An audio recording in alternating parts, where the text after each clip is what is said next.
Check out those arms. Unsportsmanlike conduct.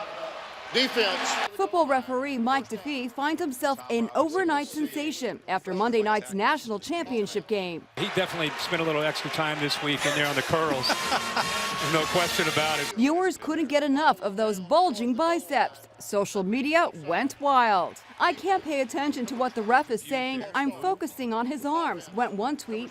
Here's what we know about DeFee. He's 55. He lives outside Beaumont, Texas. He's married and has 3 kids. This was his first time as head ref at a national championship game. Oh, it was phenomenal. The experience was great. The atmosphere was tremendous. DeFee showed us those guns that are causing such a stir. I'm overwhelmed. I mean, I never would have expected any of that. DeFee wasn't the only sensation at the game that was a nail-biter to the finish, with Clemson taking the title from Alabama in the last second. Touchdown!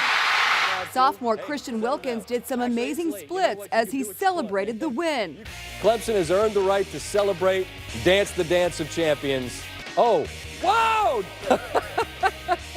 Holy moly!